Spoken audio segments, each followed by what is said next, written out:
ଏମିତି ପ୍ରତ୍ୟେକ ଦିନ ରାଶିଫଳ ଦେଖିବା ପାଇଁ ଆମର ଏହି ଚ୍ୟାନେଲଟିକୁ ସବସ୍କ୍ରାଇବ୍ କରିଦିଅନ୍ତୁ, ଯାହାଫଳରେ କି ଆପଣମାନେ ଜାଣିପାରିବେ ଆପଣମାନଙ୍କର ଗ୍ରହ ନକ୍ଷତ୍ରର ଚଳନ ବିଷୟରେ। ନମସ୍କାର ପ୍ରିୟ ଦର୍ଶକ ବନ୍ଧୁ, ଆପଣଙ୍କର ଯଦି ସିଂହ ରାଶି ହୋଇଥାଏ ତେବେ ଏହି ଭିଡ଼ିଓଟି ଆପଣଙ୍କ ପାଇଁ, କାରଣ ଏହି ପବିତ୍ର ବିଶ୍ୱକର୍ମା ପୂଜାଠାରୁ ସିଂହ ରାଶିର ବ୍ୟକ୍ତିବିଶେଷମାନଙ୍କର ଜୀବନରେ ଏକ ବହୁତ ବଡ଼ ଚଳନ ଘଟିବାକୁ ଯାଉଛି, ଯାହା ଆଗାମୀ 5 ବର୍ଷ ମଧ୍ୟରେ ହୋଇନଥିଲା। ତ ଆସନ୍ତୁ ଦେଖିବା।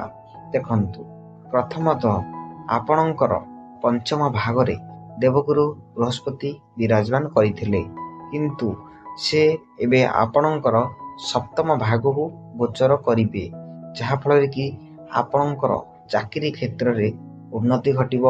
ଯଦି ଆପଣ ଏକ ଶିକ୍ଷାର୍ଥୀ ହୋଇଥାନ୍ତି ତେବେ ଆପଣଙ୍କର ସ୍ମରଣ ଶକ୍ତି ମଧ୍ୟ ଉନ୍ନତି ହୋଇବ। ବ୍ୟବସାୟ କ୍ଷେତ୍ରରେ ମଧ୍ୟ ଦେଖିବେ ଆପଣଙ୍କୁ ଉନ୍ନତି ମିଳିବ। ଏବଂ ଏହି ପଞ୍ଚମ ଭାଗରୁ ସପ୍ତମ ଭାଗକୁ ଗୋଚର କରିବା ପରେ ଦେବଗୁରୁ ବୃହସ୍ପତି ଆପଣଙ୍କର ପଞ୍ଚମ ଭାଗରୁ ସପ୍ତମ ଭାଗକୁ ଗୋଚର କରିବା ପରେ ଆପଣ ନୂତନ ଜିନିଷ କିମ୍ବା ନୂତନ ଯାନବାହନ କୌଣସି ମଧ୍ୟରେ ଆପଣ କ୍ରୟ କରିପାରନ୍ତି। ଯାହା ବି ହେଇଯାଉ, ଏହି ଦେବଗୁରୁ ବୃହସ୍ପତି ଆପଣଙ୍କର ସପ୍ତମ ଭାଗକୁ ଗୋଚର କରିବେ ଏହି ବିଶ୍ୱକର୍ମା ପୂଜା ଦିନ। ତେବେ ଆପଣ ସେହି ଦିନ କୌଣସି ନୂତନ ଯାନବାହନ ମଧ୍ୟ କ୍ରୟ କରିପାରନ୍ତି କିମ୍ବା ଏକ ନୂତନ କୌଣସି ଜମି ମଧ୍ୟ କ୍ରୟ କରିପାରନ୍ତି ଏବଂ ଆପଣଙ୍କର ବାସଗୃହ ମଧ୍ୟ ନିର୍ମାଣ କରିପାରନ୍ତି। ଏବଂ ଦେଖିବେ, ଯାହା ବି ଆପଣଙ୍କର କରିବେ ସେହି ଦିନ ଆପଣଙ୍କର ଉନ୍ନତି ଘଟିବ।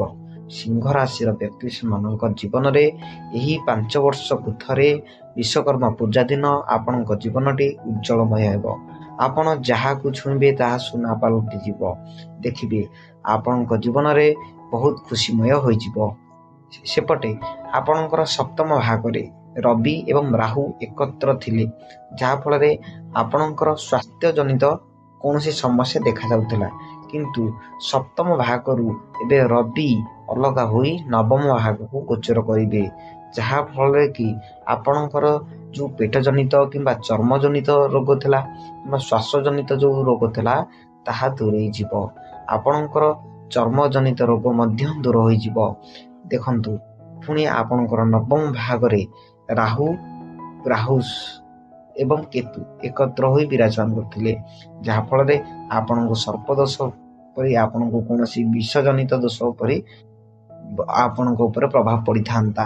ହେଲେ ଆପଣଙ୍କର ନବମ ଭାଗରୁ ତାହା ଦ୍ୱାଦଶ ଭାଗକୁ ଗୋଚର କରିଯିବେ, ଯାହା ଆପଣଙ୍କର ସୁଖମୟ ଜୀବନରେ ଏକ ପ୍ରଣାଳୀ କରାଇବେ। ଏବଂ ଏହି ଦେବଗୁରୁ ବୃହସ୍ପତି ପଞ୍ଚମ ଭାଗରୁ ସପ୍ତମ ଭାଗକୁ ଯିବା ପରେ ଆପଣଙ୍କ ଜୀବନରେ ଏକ ଉନ୍ନତମୟ ହୋଇଯିବ। ଦେଖନ୍ତୁ, ଏହି ବିଶ୍ୱକର୍ମା ପୂଜା ଠାରୁ ସିଂହ ରାଶିର ବ୍ୟକ୍ତିବିଶେଷ ଜୀବନମାନଙ୍କ ପାଇଁ ବହୁତ ଖୁସିମୟ ହୋଇଅଛି ଏବଂ ବହୁତ ଖୁସିମୟ ମଧ୍ୟ ହୋଇଥିବ। ଆପଣ ଯଦି ଏହି ଚ୍ୟାନେଲକୁ ନୂଆ କରି ଆସିଥିବେ ତେବେ ଏହି ଚ୍ୟାନେଲଟିକୁ ସବସ୍କ୍ରାଇବ୍ କରି କମେଣ୍ଟରେ ଜୟ ଜଗନ୍ନାଥ ନିଶ୍ଚୟ ଲେଖନ୍ତୁ ଏବଂ ଆପଣଙ୍କ ଏହି ଭିଡ଼ିଓଟି କିଭଳି ଲାଗିଲା ସେୟାର ମଧ୍ୟ କରନ୍ତୁ। ରହୁଛୁ, ଧନ୍ୟବାଦ।